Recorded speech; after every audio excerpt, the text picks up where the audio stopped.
And what is going on, everybody? Welcome back to another episode of the Designated Players and MLS podcast. For the first time in season 5, you just got the two of us. It's me, it's my co-host Connor, and now that we don't have a guest, I could say, Connor, how you doing?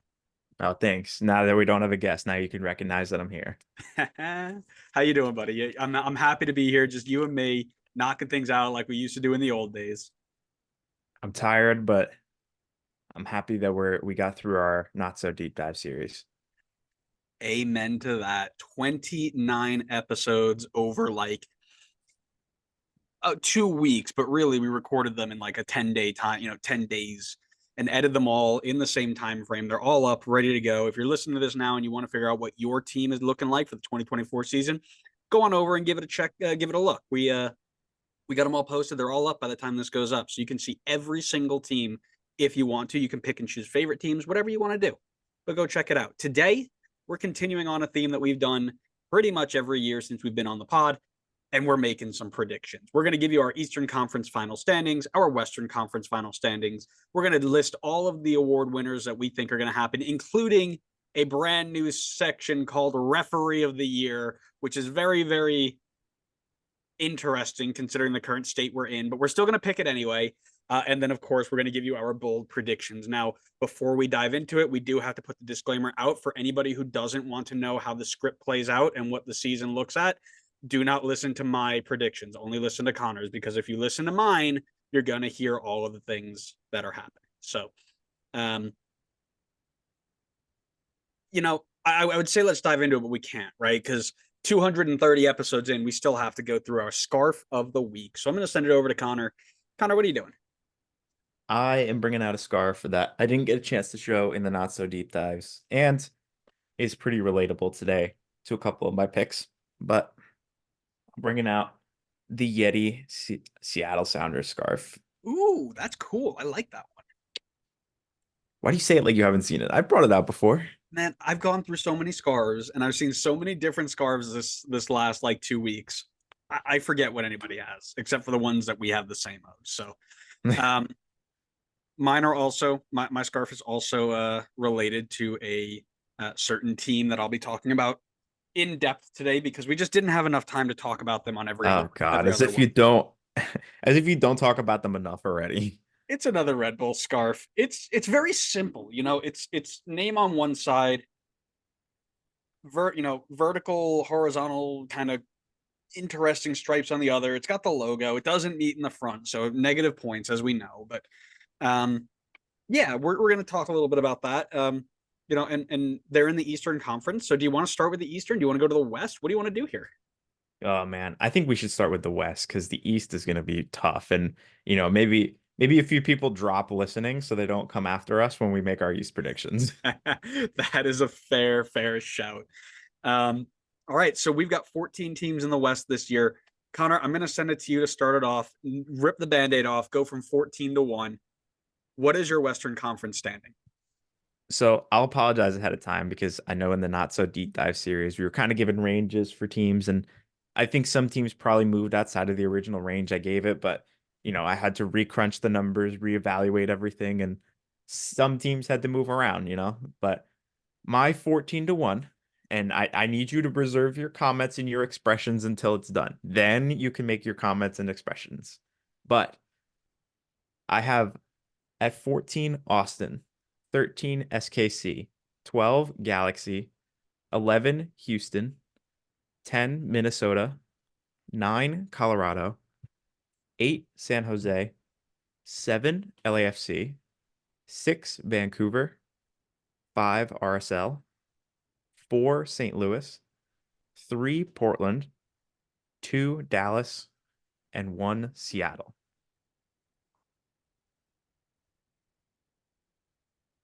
We have 3 of the 14 the same, Not be in my list. and we're relatively close on a few of them. Oh, well, then I know my list must not be very good. I'll tell you that a lot of the ones that you had, I originally had, and I flipped back and forth. Um, and I'll point out as Houston as an example. I had Houston out first, and then I bumped them back because I tried to stick with my not so deep dive ranges that I gave as best as I could. There were some that had to fall out, and that's just the way it was. Um, Yeah, well, things but change, you know. Players are signed, players leave in between when we do the deep dive interview and now. So yep, I think it's absolutely. viable to change some. Um, so I'll just go in and give mine, and then we'll talk about kind of why we have some massive differences, or maybe even dive into like why we put each team where they are. At 14, I've got Minnesota. At 13, I have Austin. At 12, I have San Jose. At 11, I've got SKC. At 10, I've got the Galaxy. At 9, I have LAFC. At 8, I have RSL. At 7, I have Houston. At 6, I have Colorado. At 5, I've got Portland. At 4, I've got St. Louis. At 3, I've got Vancouver. At 2, I've got Dallas. And at 1, I have Seattle. So looks like our top 4 for the most part are pretty close. The first big jump that I can see is San Jose. You've got them in the play-in game like they were last year. I have them out, and out by a little bit. What is your thought process behind the San Jose pick?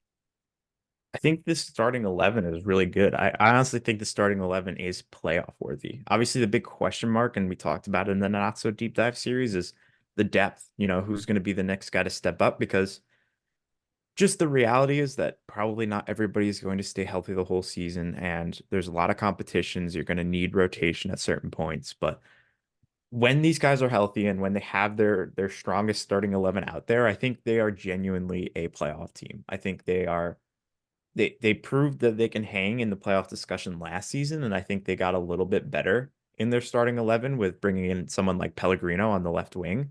I think there's big potential there for him to succeed and do really well, help aid Espinosa and Abobasi in the attack, and I like the pieces they have elsewhere. It's I wouldn't be surprised if San Jose fell to where you are. I think if that was the case, then to me, that means they probably had a few key injuries where they then had to rely on that depth that I don't feel so confident in. But I'm kind of banking on the fact that they'll stay relatively healthy this season. And I think if certain players were to go down, they have some depth in some of the positions that they might be able to cover for themselves. But I just think the starting 11 is strong enough that if they're healthy enough, they'll make the playing game again. So I just took a look back at my not so deep dive notes, and I did have them in the range of 8 to 12. So I'm not surprised if they end up where you are. Like I had them there. But the big note that I had there, and as I'm looking back, is um, the transition part, right? Like they brought in a bunch of players who are going to fit in, and on paper, great, right? The Pellegrino, the defender, oh gosh, the center Bruno back. Wilson? Thank you, Wilson. Vitor Costa, like all these players that I'm looking at, like, oh man, like I really like the moves that they made. But my worry is the transition period. Um, and we've mentioned that San Jose is, or, I'm sorry, the Western Conference in general is not as like strong as the East, but super, super competitive. And a slow start could mean the difference between 8 and 12. Right.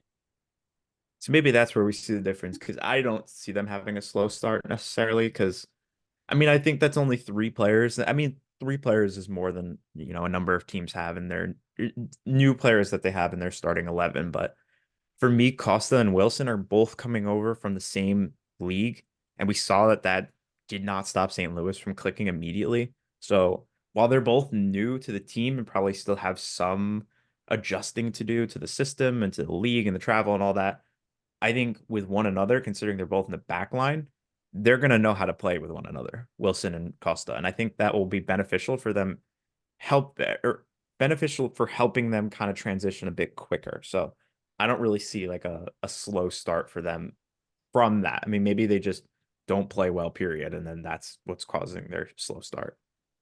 Yeah. And again, I wouldn't be shocked if they can sneak into the playing game, but I'm also not like super thrilled with their midfield options. Like the central midfield is decent, like defensively, but creative wise, they're going to rely on the three players, the two players that they relied on last year, plus a new one that has just come in. They've lost Cowell, who I don't think is a massive loss. I mean, I know we talked about that in the series, but um, yeah, it's just something where it's like of the teams that are in this like 8 to 12 range that I have in there, San Jose is the one that I think is probably most likely to just get off to a slow start and then drop off, um, because it just feels like a San Jose thing to do. So um, I'm kind of going anything where we've separated between like brackets here. So like 10 to 14, if we have anybody in there versus like the bottom half and then the bottom half to the top half of the play in. So the Sure. next team that I see kind of fits that criteria is Houston Dynamo.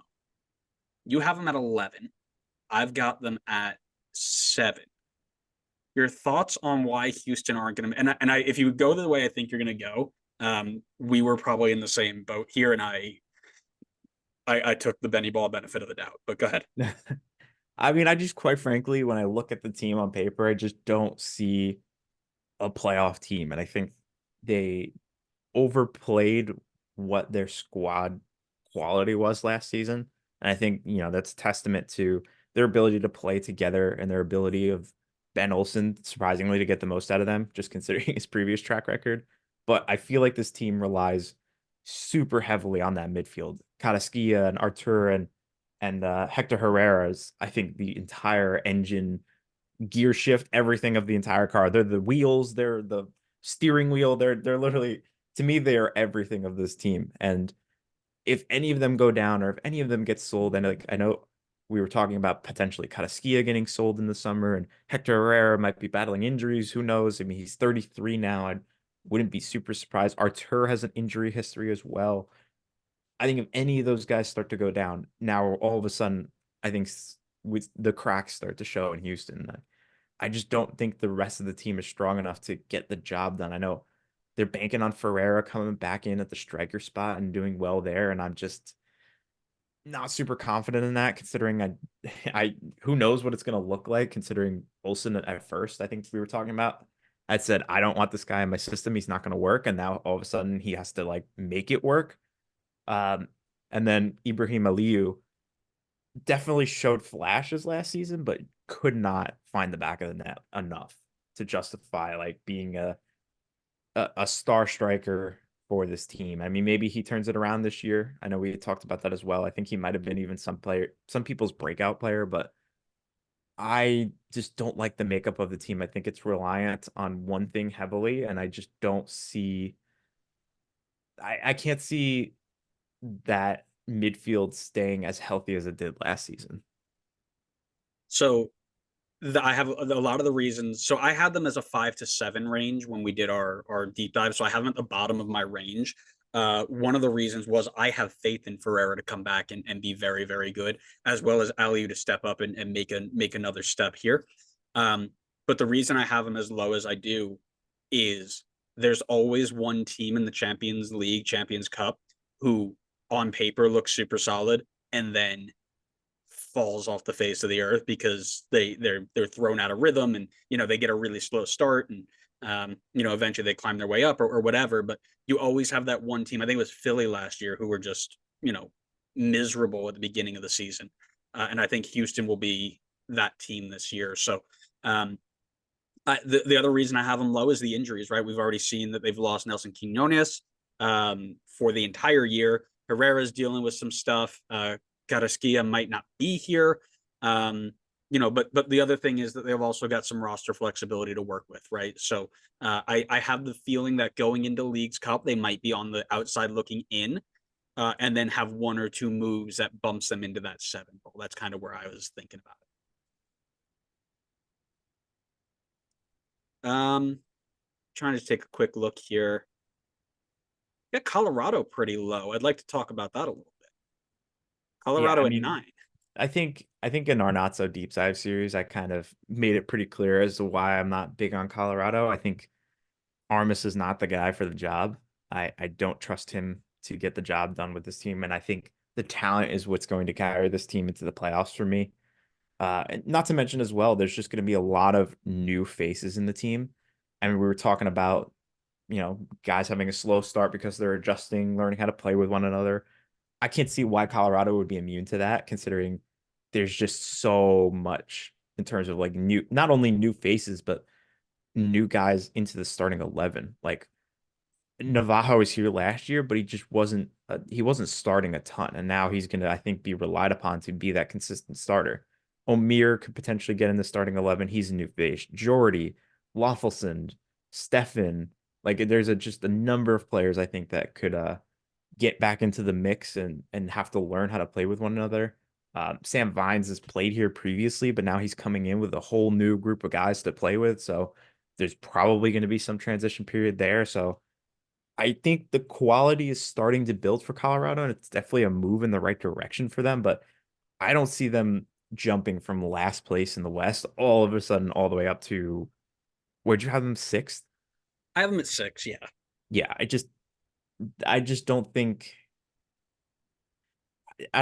they can do that. I don't think with the signings they brought in were really great, but at the same time as well, they're all kind of coming in.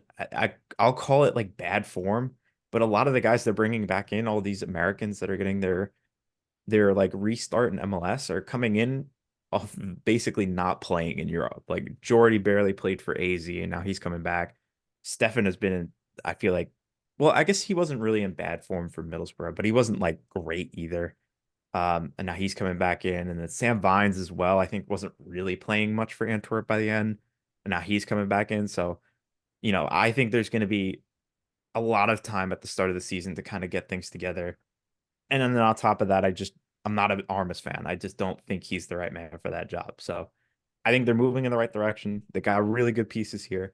I think they need to find the right coach and kind of fill in those last cracks. And then I think Colorado could be a much more dangerous team in the West.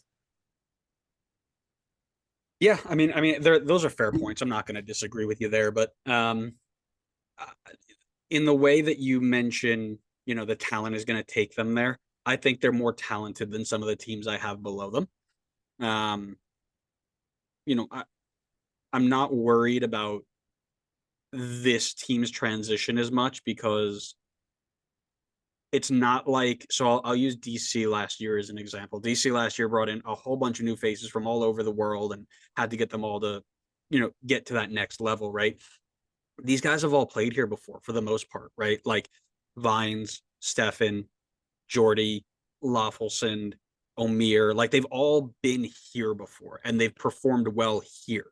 So that transition period, I think, is a lot less than for other teams in the conference or who have done this before. And for that reason, like I think they'll get out either, they might get out to a slow start. I'm not saying that that's impossible, but again, I don't think Chris is going to hold them back significantly. Like I think they are at a point where he will just put in an idea and have them play, and they'll figure out how to make it work. But no, I like this one here. I think Colorado is going to be fine. Like I said, and I'm not putting them at number one. Like I know they've had a good window, but I'm not putting them at number. But I think that they're not sneaking into the play-in game. I think is excessive. But um, looking back at my list here, I think I might have switched some teams around that shouldn't have been. Like I think I was supposed to have Portland at 3 and Second Vancouver guessing. at Oh, 4. you had to copy mine, right? Well, I'm going to be the right. reason I'm looking back at my notes, and I had Portland in like the 3 to 5 range, and I think I had Vancouver in like the 5 to 8 range. But we stick with it, we eat it, we go. Um, RSL 5-8 is playing game versus bottom half. Why so high on RSL? I think they've got a good core, and we talked a little bit about some of their potential issues, especially at the center back spot, but there's really good players on this team. And in terms of, we're talking about roster flexibility, they have two DP spots open to work with. And I think that's great for them. Not only can they save it in case somebody goes down with an injury and then you bring someone in to replace them and you don't skip a beat, which I think is a huge benefit because not a lot of other teams are going to be able to do that. But even if that's not the case and you don't have somebody important go down with a big injury, now you have that ability to just play around and maybe you need to bring in a DP center back and kind of just shore up that back line. And I don't think that's necessarily a bad idea, considering they're a bit thin there. So I think they already have a good system and product in place where did they finish last year? They finished fifth last year, and I think it's a young enough team that they're going to step up and get better. from when we were talking with Hayden, it sounds like they kind of got rid of a few guys that were making the locker room culture a little bit messy. So I think that's also a plus for them. And then, like I said, they have the two DP spots open. I think that's a huge opportunity for them to come and kind of boost their team even more. So I see a fifth place team from last year that didn't really, I'd say, get worse. Like I think they lost a little bit of talent, but at the same time, they kind of like made their locker room a little bit stronger. So you could argue it evens out. And then I think they have some key pieces that now have an offseason under their belt, like Chicho Aranjo. So I think they're at least as strong as last year. And then depending on what they do with their designated player spots, they could even become stronger than where they were. I mean, they're fair points, but my sticking point always has been if your defense is going to be a big question, Galaxy is a good example. Your defense is going to be a big question. Your attack has to be like super next level. And one of the guys that was supposed to be, a DP attacker has left and it hasn't been replaced just yet. Now, again, Gomez, can step into that role. Diego Luna can step into that role. Matt Crooks can be in that role. I'm just not quite sure that they have the attacking ability to offset the lots of questions that they have in that back line. So that's kind of where I went with that. I think that, a playoff team is not unrealistic, but I think, um, you know, yeah, I think play-in's probably their limit right now. But what I'll say, and this is why I was thinking so long on this, if they go in and get a DP level, you know, another wide player who can actually really create to either rotate in or work off of the Luna Gomez Chicho trio with Matt Crooks in the middle of that, I think that they can definitely make that jump up. Um, but I'm not like dead sold on that just yet. So that's where I'll go with that. Those are the words I'll choose. Um, I don't even think they need to bring in another winger. I mean, I think that is beneficial, obviously, but I think you get some combination of either Luna out on the wing and Matt Crooks is the 10, or um, you go with Gomez out on the wing, or I think you could even go Anderson Julio out on the wing. I mean, he was a really good super sub for them last year. 5 goals and 12 starts, 1,200 minutes. Like I think there's potential there for him to do well as well. So I think they could get better on the wing if they brought in a really big DP player, but I think they're pretty solid there. I think if they address the back line a little bit more, then I think it's really solid. But I personally think their attack is really strong. I think Luna, Crooks, Aranjo is already enough to get it done. I think their midfield is also really strong. Pablo Ruiz and Brian Ojeda, I think, is a really good combo. I mean, we know what Ruiz can do. He's a really good playmaker.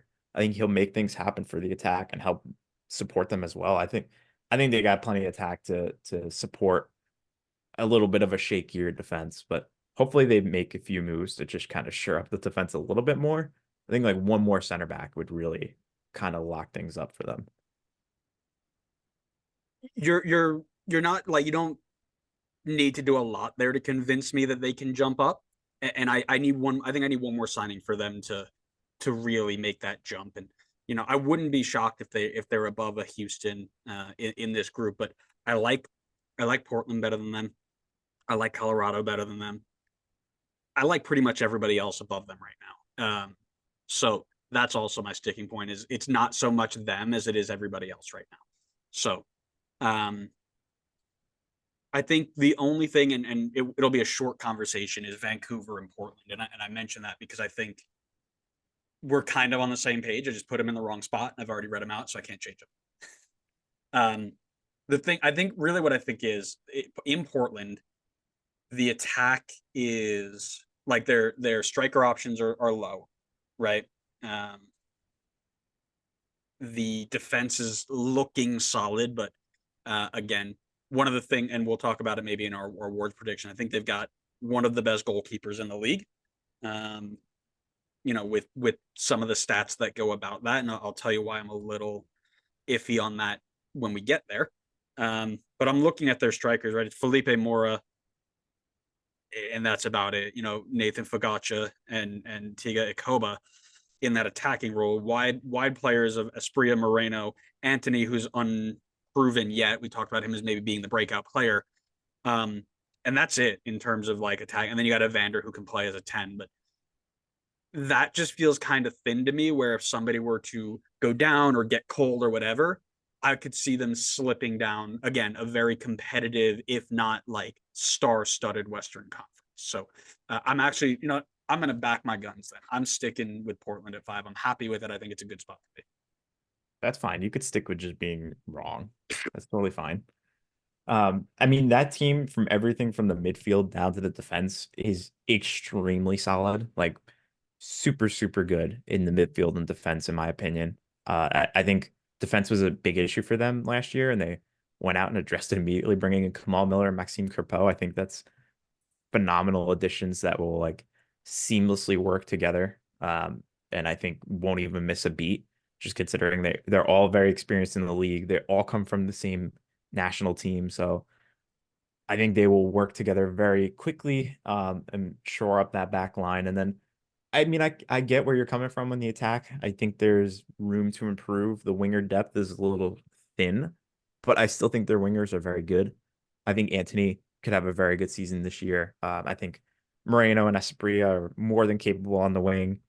The striker position definitely is a question mark. I don't think Moore has really proved enough to have that level of confidence in him, but they've got 2 DP spots open. I think that flexibility is huge for them because now they can go bring in a winger and a striker. And I think you bring in a DP level winger and a DP level striker. And now all of a sudden we're talking about Portland challenging at the top of the West. Like, I think the team is in a really good spot.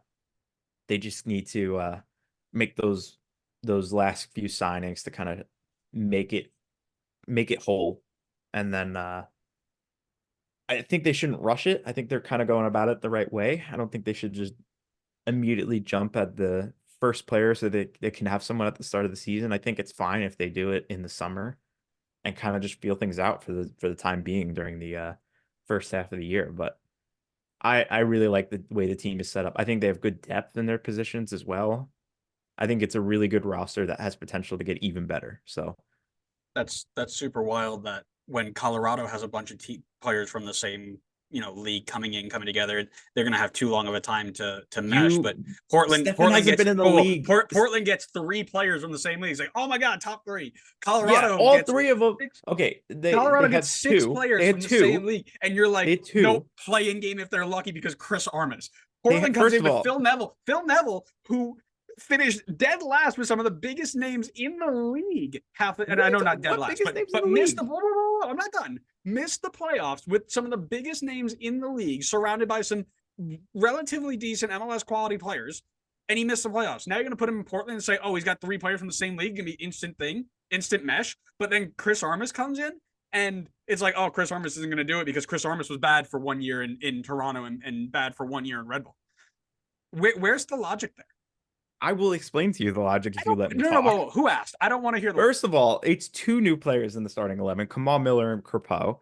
They're from the same national team, and they've been playing in the league for the last few seasons. Stefan hasn't been in the league since 2019. You cannot tell me 2019 MLS is the same as 2024 MLS. Jordy has also been out of the league for a few years. So yeah, that is a big difference to me in terms of coming back and being able to mesh as quickly as Kamal Miller and Crepeau can, who literally play on the national team together. And McGraw, who I don't know if he's been in the national team mix yet, but he's also from the same national team. I'm sure he's been involved in some way, shape, or form.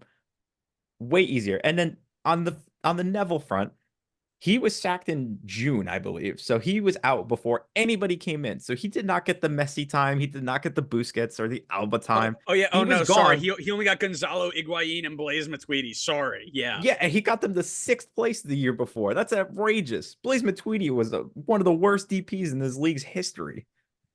He worked wonders with them in 2022 and then just got shafted by an awful roster that got hurt, key players hurt.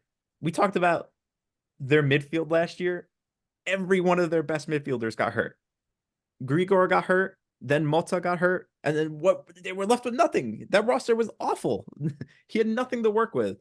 I'm not saying he's the best coach in the league or he's an amazing hire for Portland, but I think the hate on him is overblown because I think people just look at the fact that the team was terrible at the start of last season. But everybody for Miami came in that summer, and he was already gone at that point. So he had no time to work with him. And it's not like Tata Martino all of a sudden shot them up the league standings. They still finished way out of the playoffs. They won a trophy. What do you mean? They did win a trophy. Yeah, because Messi came in and he did Messi things.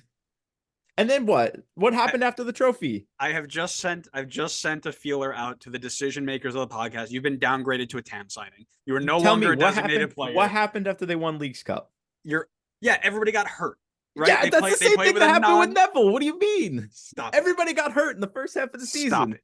And he had them in the same spot. You gonna tell me Tata Martino isn't a good coach in this league? You're gonna tell me I'm wrong? Yeah, I'm wrong. Oh man. All right. Enough of the Portland Phil Neville garbage. Vancouver, you have them out. I've got them in. Why? Of the top four. The team is just super reliant on Brian White and Ryan Gauld being good. And if they're not, if one of them is not good, I think they fall down. I think this whole team revolves around those two being successful. And they were last year. And I think that's why Vancouver were sixth in the West and arguably could have been a little bit higher in the West. But those two did really well. I don't think they could do well again this year, but if something were to happen to them, I don't see the next guy up for them. Vite just hasn't proved it yet. They have literally 3 forwards on the entire team, and none of them are out and out strikers other than Brian White. So if something happens to Brian White, they have no legitimate striker right now. I mean, they could play Fafa Picault there, but I'm not the biggest fan of Fafa Picault as a striker. What? Did you watch them play in the Champions League? No, but I know they lost. They lost, but they lost because the goalkeeper of the Mexican team they were playing was on his head. Fafa Picault came in with like 15 minutes left and created like 4 really good chances. So I'm not blaming you for not watching them. I know it's tough when we were doing what we were doing, but it is not out of the realm of possibility that Fafa Picault is an 8-goal scorer this year again. Like I know he's not an out and out striker and the system's all narrow and whatever. It's not out of the realm of the possibility. I think their back line has gotten significantly better as well. The center back pairings look pretty strong. Defensive midfield, I think Kubas is a fantastic player. Ali Ahmed, we talked about coming back and being really solid. And then we talk about Damir Kreilach. Damir Kreilach has such a big potential to influence this team in many different ways. And then again, you add in the Ryan Gauld, you add in the Schoff, you add in the Vita. You've got an attack here that is quietly very, very good. And I think they do something very similar to what, kind of like Philly do, where they just kind of sneak up the table. Nobody knows what they're doing. And then pop, they're in. I think it's not out of the realm of possibility. That being said, with your logic behind it, I agree with you that if one of those guys goes cold, it's not out of the realm of the possibility they start slipping, right? It's a very competitive, tight conference. So I wouldn't be shocked if that happens either, but I think they have the ability to do that. So I think you're banking a lot on players stepping up that have been in the Vancouver system and have not been able to produce results because 44 goal contributions were through Gauld and White last season. Then the next highest is 8 with Julian Gressel, who's not here anymore. Then the next highest was 5 for Bichère, who's also not here anymore. Then we're down to 4. So it's Gauld, White, and then you drop off massively. And the next highest is a center back in Veselinovic. Are we forgetting the conversation we just had where I said Fafa Picault is going to put 8 away this year? Well, I mean, you're basing that off of 15 minutes of one game. Mm-hmm. Yeah, and I can do that because I know ball. I mean, I looked at their stats for both of those legs, and they got beat in stats on both halves, both games.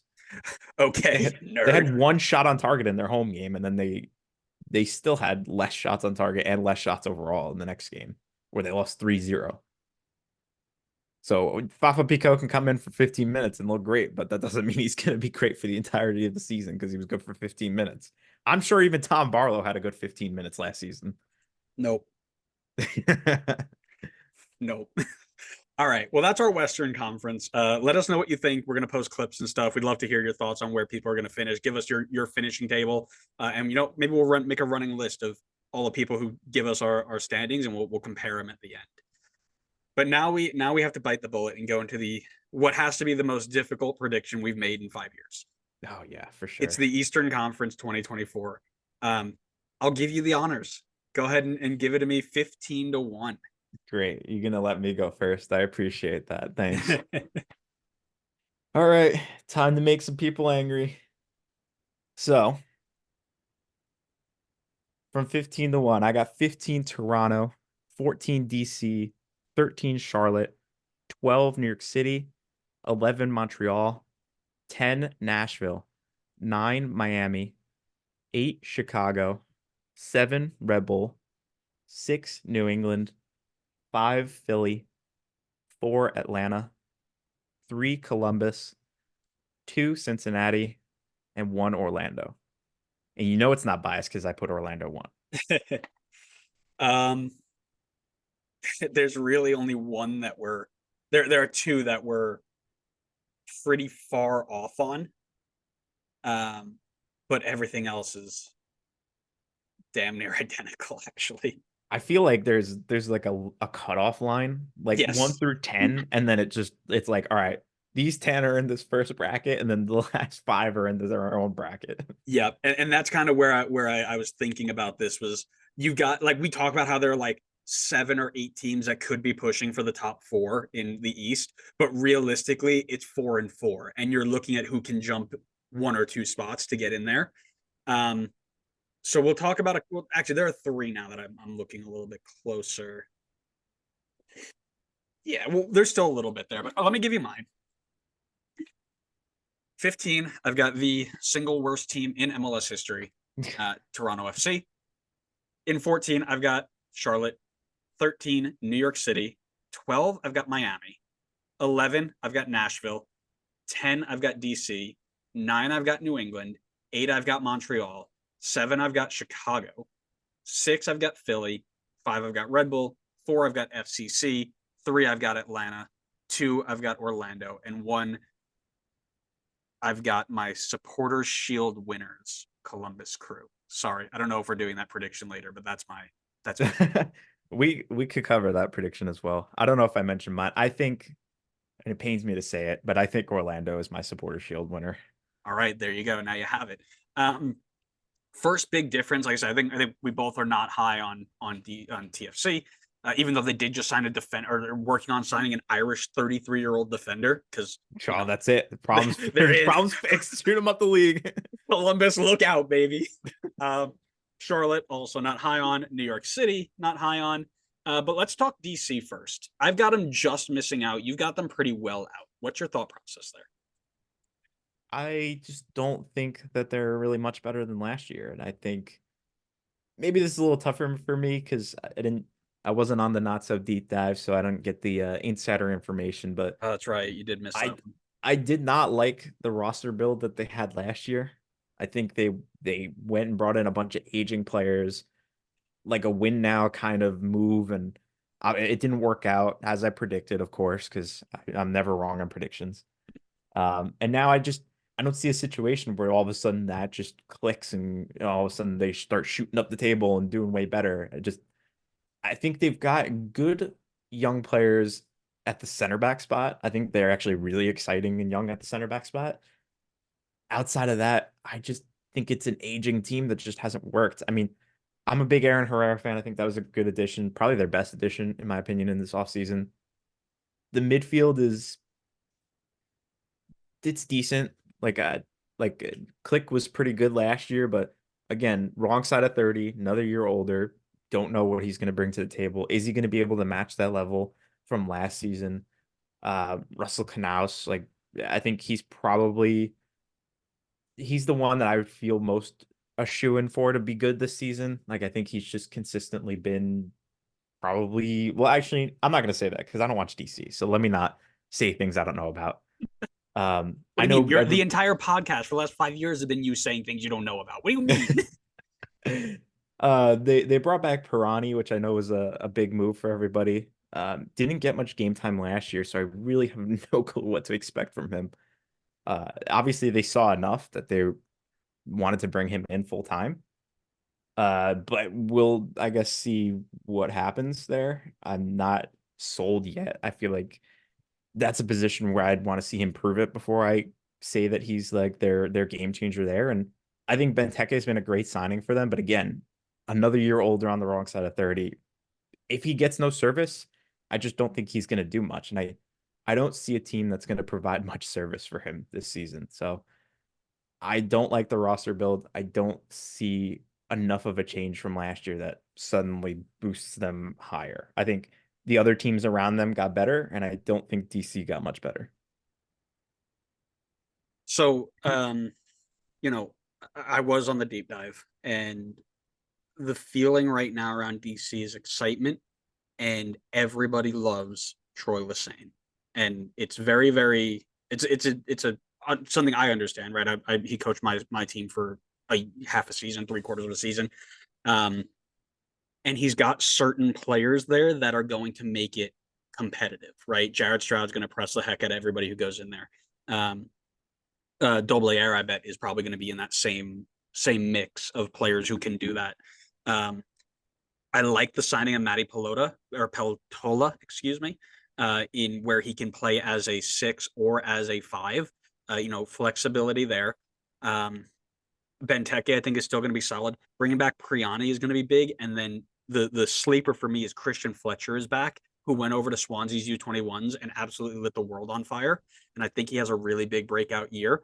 That being said, I think that they're still 1 year away. You mentioned they're super exciting, if yet unproven, at center back, which I agree with. I really, really, really still don't like their goalkeeper situation. I think their goalkeepers are very, very weak. So I think that they're 1 year and maybe one move outside of being into that playoff spot. But I think Troy is going to get them to buy in, going to get most of them to buy in, but there's still going to be people who are going to say, I'm not really big on this pressing thing. They're going to get broken down and then they're going to get beat. So I see DC being 1 year away, but I see them being close this year, like playing to the last day. You and I very similar to last year on very different wavelengths for DC. I think this team is moving in the wrong direction roster wise. So Where did they finish last year? they were close, but they were also out before even decision day, I believe. They That's got right. 12. They were the team that was in the playoffs but eliminated on decision day Yeah. because they had no more games left and they couldn't figure it out, or they They didn't have a chance to fix it. they finished 12th. I mean, they were in that mix on like that. There was that range from 8th to 13th. That was a 3-point range. Right, They were in there last year. right, and I don't think they're any worse off than they were last year. If not, I think they're a little bit better, but I still think that they're a step away. So, So I think they are so I think they are moving in the wrong direction because one, as I mentioned before, I think the East got better overall. Like majority of teams I think got better in the East. And their key players are just only getting older and in like a bad way, not necessarily like a youngster getting into his prime. We're talking about Click, who's 33, Benteke's 33.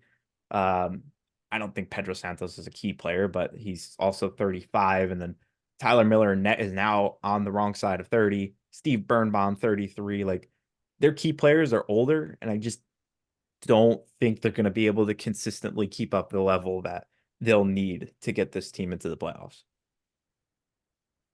okay, and like I said, that's not a ridiculous. Like it's not like you put them first and you're like, this is the best team.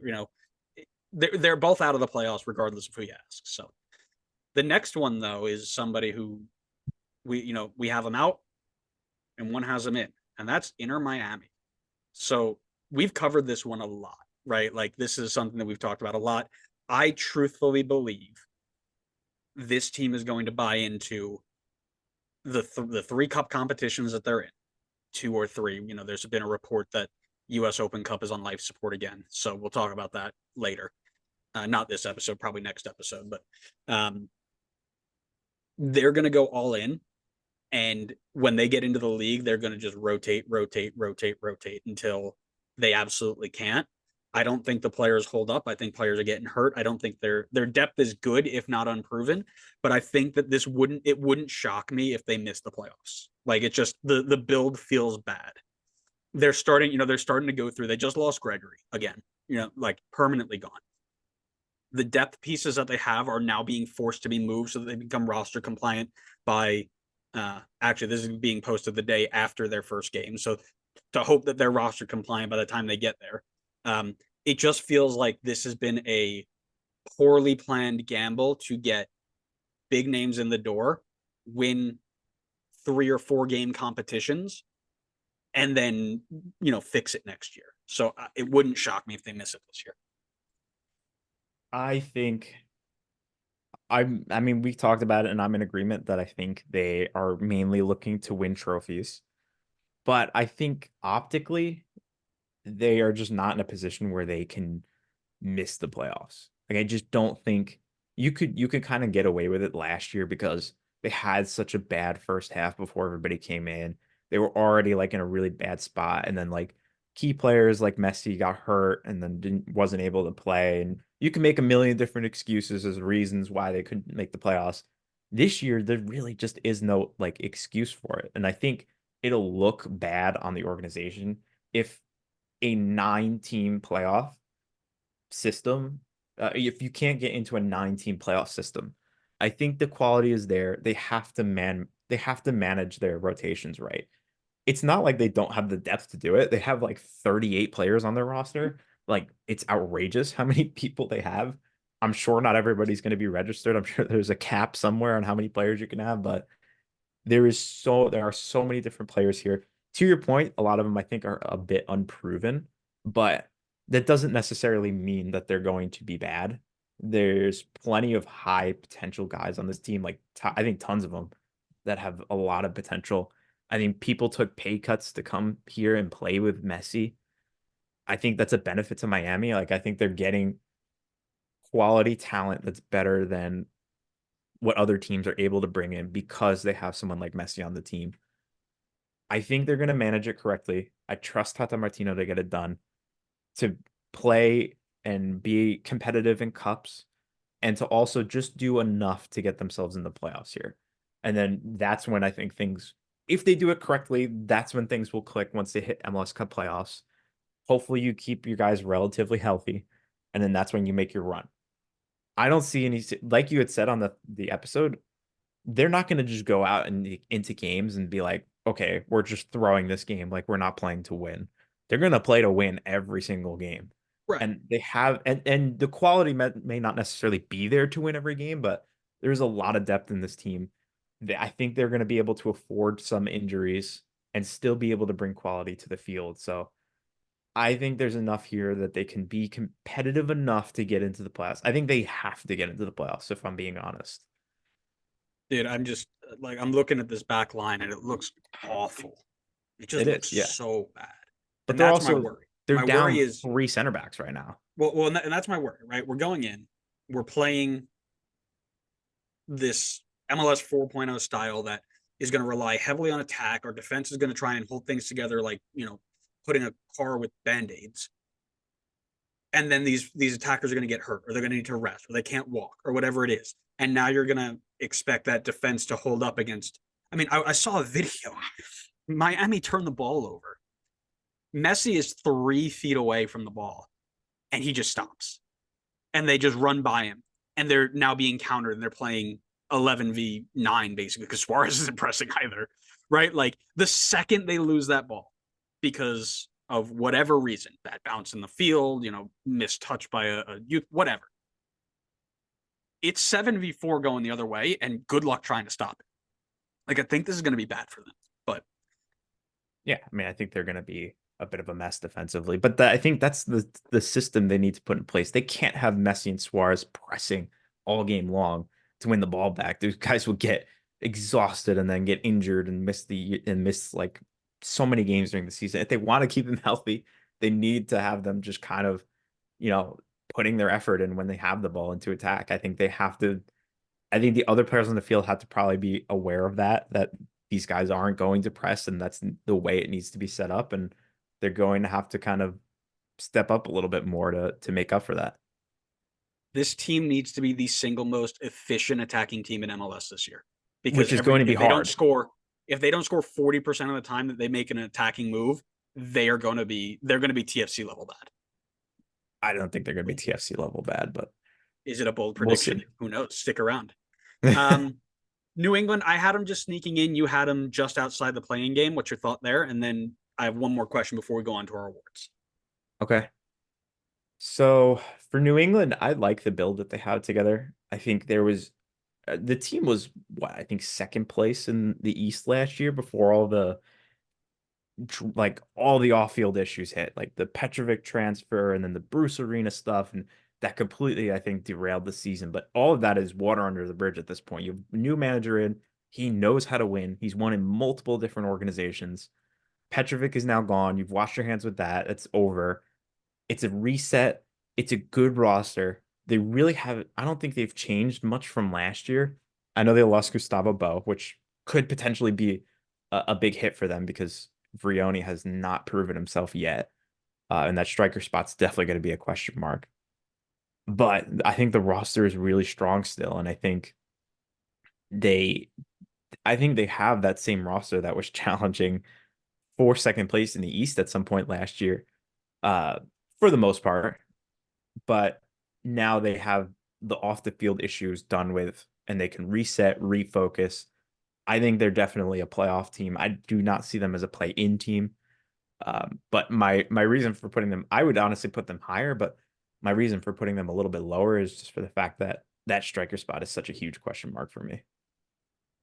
And that's kind of where I'm leaning on. And he had good numbers at times when he started. He was poor, Vrioni, that is.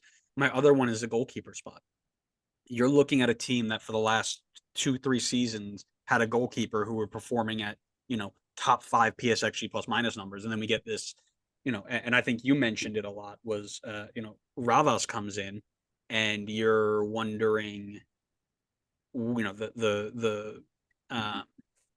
the resume, if you will, the CV, if you will, is not as impressive as other people that they brought in. So what's he going to be able to do? I and then you still have the Brandon By injury that you're working back from. Nick Lima's good, but Brandon By is next level. Um, Central mid looks pretty solid.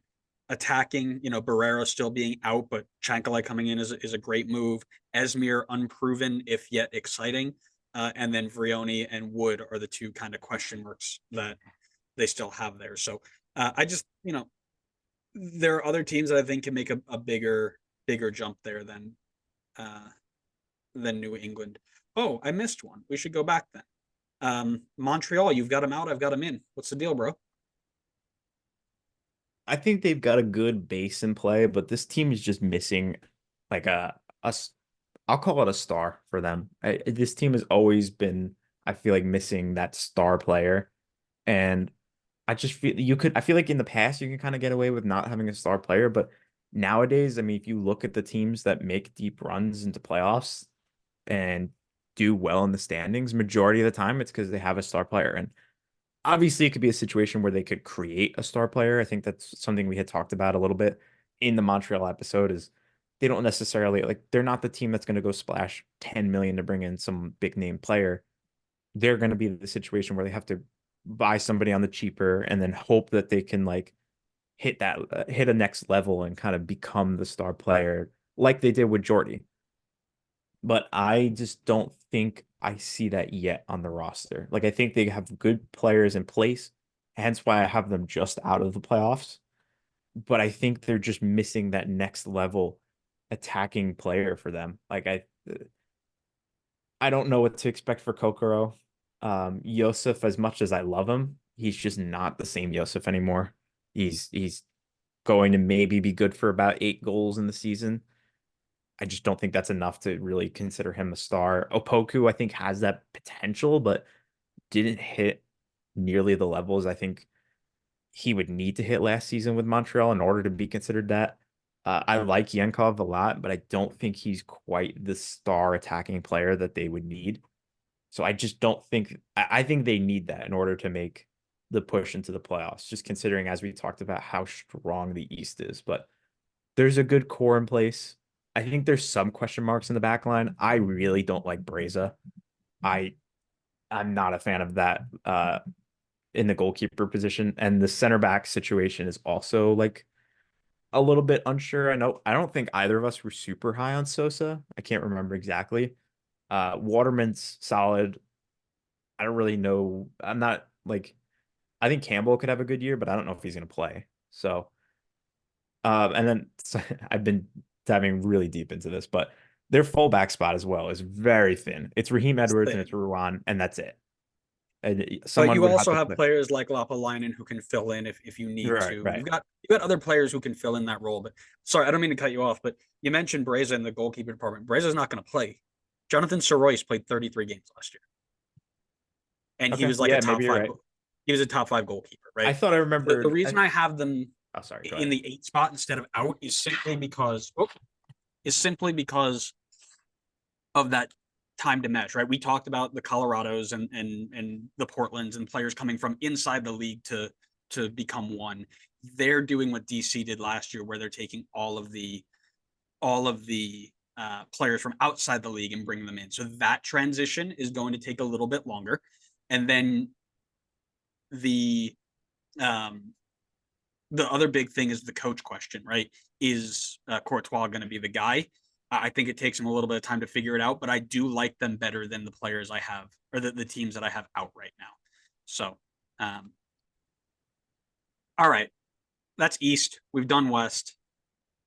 Let's go. Let's go make some award predictions here. We're talking MVP, Golden Boot, Golden Glove, Goalkeeper of the Year, Defensive Player of the Year, Newcomer of the Year, Young Player of the Year, Coach of the Year, Comeback Player of the Year, and our new favorite category, Referee of the Year. So, Connor, do you want to do this one by one? Uh, yeah, that's fine. We could do it one by one. Sure. All right. Give me your MVP. I'll give you mine, and we'll talk about it. So this isn't my bold prediction, but I think this is a bit of a riskier pick because I don't know if he's going to stay the full season. But based on where I have his team finishing in the standings, and I'm going to bank on the fact that he will be here for the full year, I went with MVP Jesus Ferreira. Oh my god, I love it. I'm changing my pick. I love it. Yes, yes, yes. I think adding Musa to the attack is going to help him a ton. I think he's gonna be way more creative, play more as like a 10 type of role, and I think that's where he's best. So I think he's going into his best position. And maybe the lack of move this winter season can motivate him. I can hear the Euro snob screaming in the comments. I love it. I went with Cucho Hernandez from Columbus. I think that there's just an immense amount of attacking talent, and usually the guy who scores lots of goals and probably picks up a couple of assists as well is in that conversation. So, I was trying to think of an attacking mid that I could put in there, um, but I'm not super like any of the top two or three. I'm not super sold on any of them right now that are going to stay the full year. Almada was on my brain, but I think he's gone at winter break, so or Yep. summer break. Yep. Golden He's Boot. Then definitely. let's move on. So Golden Boot, I've actually got Cucho. Nice. I don't know Um, if I have much to add on that. I think it's just yeah, the yeah. Nashville attack being ridiculously good and him being also ridiculously good. um, I've got João Klaus in there from St. Louis. I think if he had a full season last year, I think he hits those numbers. But that big injury set him back, and I think he's got all the pieces around him to do it.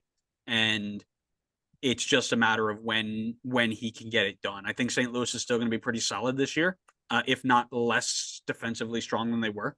So I think João Klaus can nip this one. Okay. Golden Glove. Golden Glove, I've gone Stephen Fry. Okay.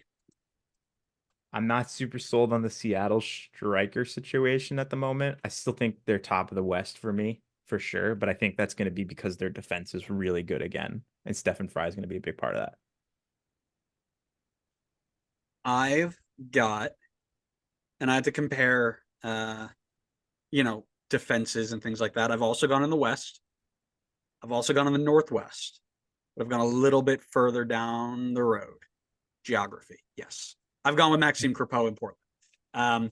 I like what Portland's cooking out there. I think the back line, at least the central part of the back line, is really strong. And because of that, teams are going to have to serve from wide areas to try and score on this team. One, you've got McGraw and Miller who are going to clean most of everything up. But Crepeau was also 91st percentile in crosses claimed last year. So I think the fact that the teams aren't going to be able to come straight down the middle is going to be good for him. Then you're going to make them come out wide. He's very good in those areas, those positions. And the only thing that kind of has me a little bit on edge here is I think this is going to year 6 for him. He was like 0.27 PSXG plus minus 2, 6.2, and then -2. And then it was 0.5 last year. So if he takes another dip down, like he has kind of in that statistical, whoosh, pattern, then that'll be interesting. But I like what they're cooking out there. So we'll talk about goalkeeper of the year. Is it different for you? It is. I've got this isn't one of my bold predictions, but I do think it is a bit on the bolder side. I've got Martin Paes as goalkeeper of the year for Dallas. I mean, we talked about how we don't really love the Dallas center back situation. So if they're finishing second in the West, I think it's because Paes had a massive year. Man, I absolutely love it. I think you're working your way back up to a DP contract. So keep doing your thing. Keep cooking. Am I just on a TAM deal right now? Yeah, you're still on a TAM deal for your awful picks before, but you're doing better this time. I have Pedro Gallese because MLS is weird and loves to spread these goalkeeper awards around. Like you can have like 15, 20 shutouts, and then like the guy who made 200 saves is the goalkeeper of the year, right? But I love what Orlando's cooking in there. I think he does, really, really well keeping them in games when the back line does fall down. But I think he will finally get the chance to kind of shine a little bit in this award. So one to keep an eye on there. Defensive player of the year. I've gone Kamal Miller for Portland. Ooh. I love the situation he's going in. I think he's going to click with that back line really well. And we know Kamal Miller is at his best. He's one of the best center backs in the league. I got to just do a quick check here before. You making sure that your pick is still in the league? No. I'm making sure that the supporting information that I have is accurate, and it is. Okay. I'm going with Yeimar Gomez Andrade because he has been snubbed out of this award for years. I mean, the amount of times he's been put in there, and like somebody who's played 15 games, Walker Zimmerman, has taken this award from him is absolutely criminal. So I think it's Yeimar's time to get what he's earned for the last 4 years. I've picked Yeimar like so many years at this point. I can't keep picking him. I know. Newcomer of the year. I'm gonna go for the new Chicago man, Hugo Kuipers. Ooh, okay. I think he's got some good pieces around him, and he was at Golden Boot in Belgium. I think he could do it here as well. It will be very, very difficult for him to do that when he's sitting behind Tom Barlow, but that's okay. We'll give him a good shot. They play together. You said it on the episode. You said Tom's going to do the dirty work and run hard, and Hugo's going to get all the awards. He would look so good if that's the case. I have now used newcomer of the year for my obligatory Red Bull pick, and that will be Emil Forsberg. Boo! Don't boo me. Need I say more? Think of the headlines, right? Newcomer of the year, Emil Forsberg leads New York Red Bulls to first ever MLS Cup in year 28, 29, whatever it is. I'm gonna have that hanging up on my wall. Like I could see the newspaper report already. It's gonna be brilliant. He has looked very, very good, and if the players around him stay healthy, his numbers are gonna look great. So Emil Forsberg for the win. Still haven't had one that matches yet. Maybe young player will be it. Young player of the year. I talked about it in our not so deep dive episode. It's Diego Luna for me. I think it's his massive breakout year. We are not the same because I have gone and stuck with Aiden Morris, our top U22 player from last year in our pick, because Velasco is not here, and I think a couple of the guys who were close to him have phased out, and I think Morris is still eligible. And this could be completely wrong. He might not even be eligible. I didn't even check, but that would be hilarious. It would be, wouldn't it? I think Aiden Morris does take this home if he's eligible. And before we move on, I'll just double check so I don't look stupid. I love Aiden Morris, and I think he would definitely be qualified as like the best young player. I just feel like they're very tough about giving the award to a non-attacking player. That's fair. He's 22 this year, born November 16th, so he'll be 23 by the end of the season. I think the cutoff is 23 for this young player award, but I could be wrong. I don't know what the cutoff is. So if I go back and look it up, I will change it. I probably won't change it. I'm not driven enough to do that. Coach of the year. I've gone for Oscar Pereja. If I I like see it. Orlando winning the Shield, I'm going to back him to win it. Okay. I've gone to the West and I've gone with Vanni Sartini. I think he's going to take like I said, I got Vancouver up in third. I think that not only does he take them to third, but I think he takes them deep into a run and is competing with some of the best with not as many big name players. And I think that will earn him that with a little asterisk as my 1B being Chris Armas because I have to. Oh God, stop. Um, Stop. Comeback player of the year. This is hard because I always forget what the criteria is exactly Mm-hmm. for comeback player, but I think he would qualify. I went with Lewis Morgan. Mm-hmm. So He if he definitely would. He missed the qualifies, entire season on injury. Yeah, that's totally fair. yeah. I mean, he was killing it for Red Bull, then got injured last year, missed so much time, and now he's got even, I would say, even more help on the team that he's coming back to. So Yeah, I used my obligatory Red Bull pick, so I can't take Lewis Morgan there. But I went with Jalen Neal. I think yeah, coming back and if he comes back and has a semi decent like if he can make that team if he can get LA to the playoffs by solidifying that defense because not many people around him are going to do that. I think that he'll be at least in the running. So and that leaves our new favorite category. Who is your referee of the year? Who's the ref to watch if they come back and actually referee this yes. So I guess that's kind of the big if. So if they come back, my pick for ref of the year is Armando Villarreal. And year? Get the out. reason I have stats to back I don't this. care about your stats. It's a terrible pick. Two of the last three MLS Cup finals have been coached by Armando. He knows how to get it done in the big moments. He's been an MLS ref since 2012. He's a veteran. He's a FIFA international referee since 2015. He's recognized on the world stage. He has never won referee of the year. So that tells me he is due to win it. And he was a finalist in 2021 and 2022. So he is right on the cusp. This is his year. I'm telling you. I'm backing Armando Villarreal. This is the most ridiculous thing we've done in 5 years. This is going to be even more the, ridiculous if they the don't the referee the the entire the year. commitment. I freaking love it. The commitment. Um, I've also got stats. I'm going with Good. John Freeman. 22 matches last season, made his debut in 2020, I believe.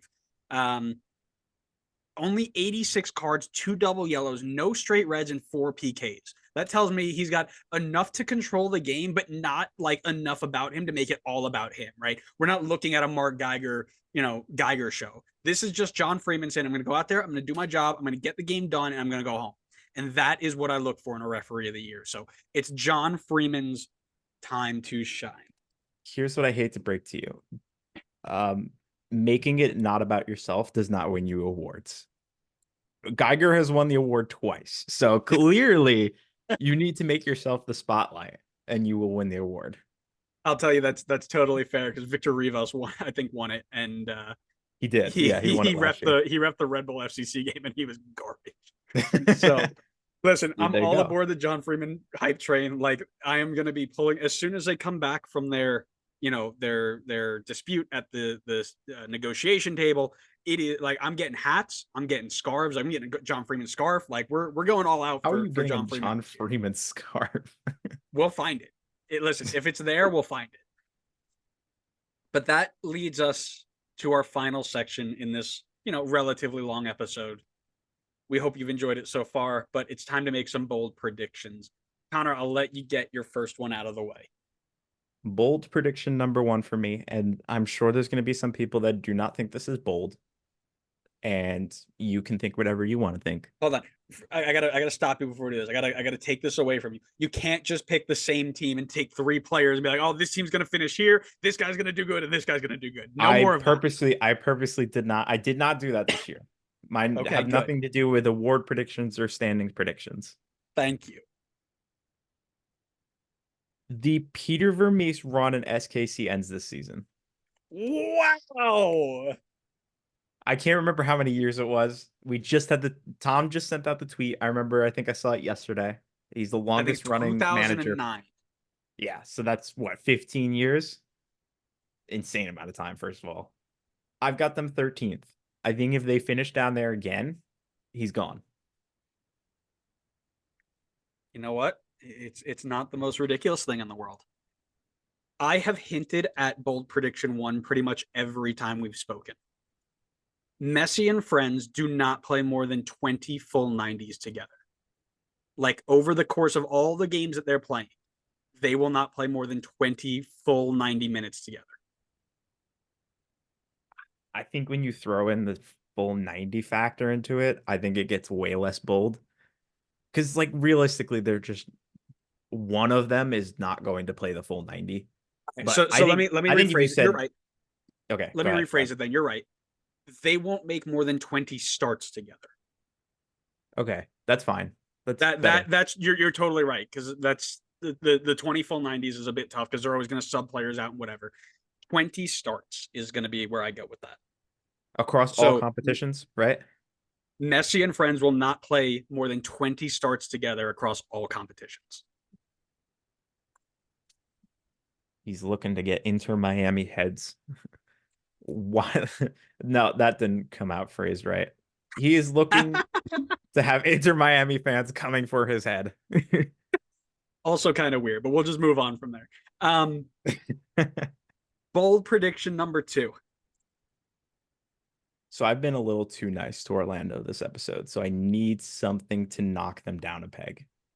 And my bold prediction number 2 is that I think Duncan McGuire gets sold for at most half the price they were going to get from Blackburn, which I think was like, what, 9 mil maybe? 7, so, I think. 7? So I think they at most get 3.5 for him. Orlando has an awful track record history of transfers. We saw it with Laren. This one wasn't their fault, surprisingly. But we saw it with Laren.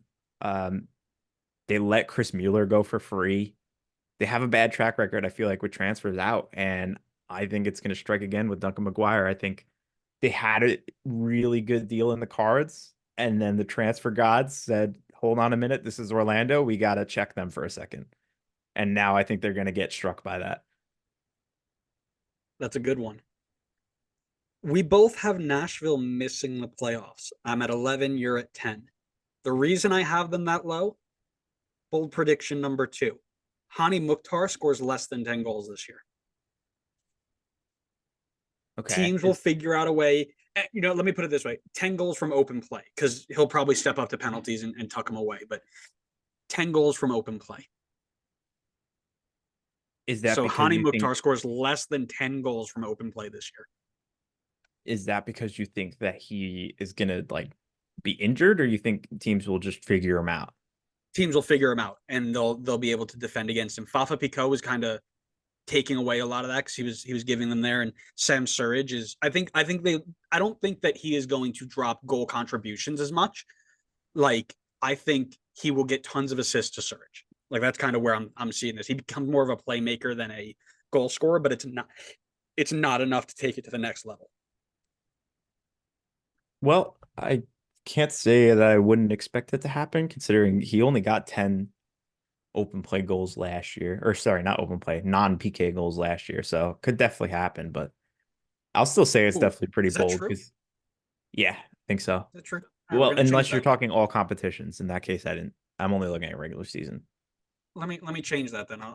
I didn't realize. I mean, it's still a good prediction because he. I'll go 7. Let's make it. He 7. got 15 in his first year. Sorry, in his second year, and then 17 the year after that. So, but if you want to drop it down to 7, that's very bold. 7 open play goals. Okay. Hani Mukhtar scores less than 7 goals from open play this season. That's bold That's prediction. bold.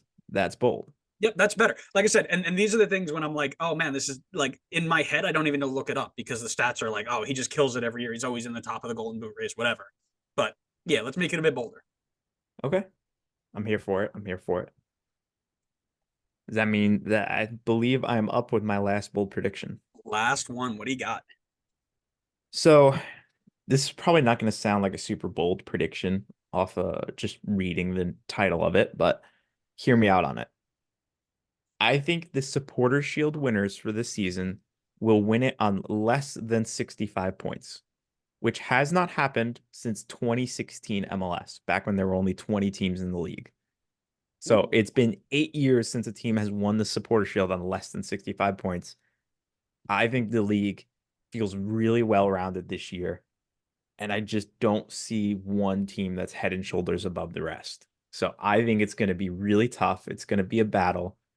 And I think the Supporter Shield winners will win it on, I can maybe even say 63, less than 63. You know what? Let's do that. Let's make it bolder. The Supporter Shield will be won on less than 63 points. I love that. That's a great one to watch out for. My last one takes us over to the Western Conference. Minnesota United will go into the Leagues Cup break without a full-time manager. There hasn't even been a peep about who they're looking to bring in. All the other managers are taken up. There's nobody just floating around be like, hey, I'm looking for a job, right? Like, there's not even a peep of what's going on with this team. I think that they are just going to ride this out and, you know, whatever happens in when the European season ends, then they'll start looking for coaches. But I think they're going to go this whole time with just an interim manager to see what happens, or they turn their interim into a full time because they can't figure out, you know, who to bring in. I forgot the fact that they don't have a coach. Maybe I Right? should have makes me want to switch around my standings predictions, but I won't do that. I won't do that. I'm Nope. not a You're done. coward. You're held off. Yep. Because that marks the end of our annual predictions episode. We've given you our standings predictions, we've given you our award predictions, we've given you our bold predictions. And again, we are sorry for ruining the script. At least I am. Connor not so much because he's wrong. But we hope you enjoyed the episode. We really love doing these. So this was a lot of fun. To all of our new listeners, we hope you enjoyed as well. And we're glad that you're here. Make sure you're following us wherever you get your podcasts. So you know when our next episode goes live. This is the first time I've done one of these. I haven't done this outro in forever. You know, our next episode is going to be our first MLS news or MLS news this week. We don't have a name for it, but basically the 3 biggest news stories of the past week, or really the off season at this point. So that'll come out next week. We'll also get a history episode out for you. For those of you who don't know what that is, we go ahead and dive into all of the fan selected moments that are listed as the best moments in MLS history, and we tell those stories here. We do the research, and we tell those stories for you. So stick around for that. And we got some games coming up too. We're getting those recorded pretty soon, and it's going to be a lot of fun. You can play along with us. But Connor, do you want to add anything before we leave? I do not. All righty. Well, thanks everybody for listening. We hope you enjoyed it, and we will see you next time on the next episode of the Designated Players and MLS podcast. See ya.